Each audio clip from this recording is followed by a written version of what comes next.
Good morning, all you my culinary students. So today I'm going to be making garlic knots and showing you it in the very simplest possible way.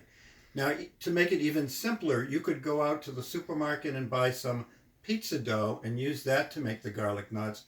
Then all you have to do is make the garlic butter. But in this case, we're going to do the whole thing from scratch. So we're going to start with some yeast, water, sugar, and salt, and flour, and a little olive oil. So I've got everything laid out here. And the first thing I'm going to do is what's called proofing the yeast. I'll explain what that is in a minute. So we've got warm water. We've got the yeast, which comes in these little packets, which is 2¼ teaspoons.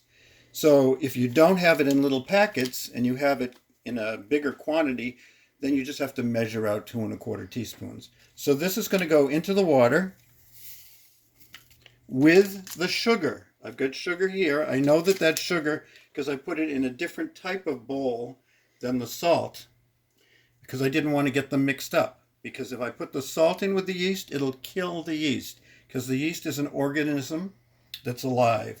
So the sugar is what the yeast likes to eat to make the bread rise. So we're going to put the sugar and salt together, sugar and the yeast together, and then we're going to whisk it with a little whisk. You can actually whisk it with a fork too. Doesn't matter.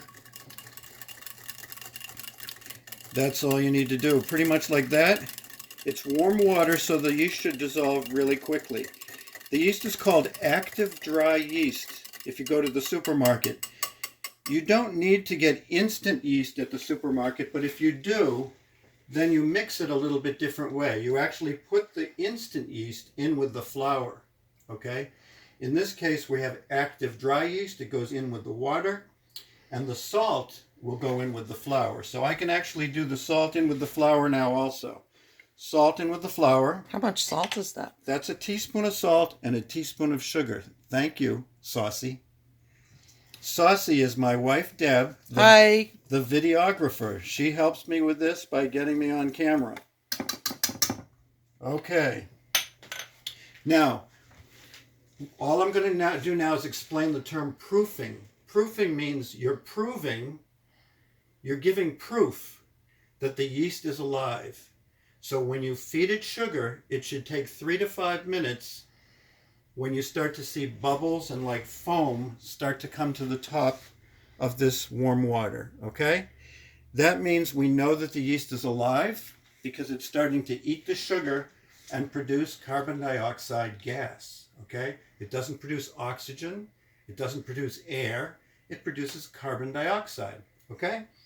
And so we want to do that. We're going to leave this here for 5 minutes. And then the next step I'll come back to and we'll start mixing the dough. Simple as that.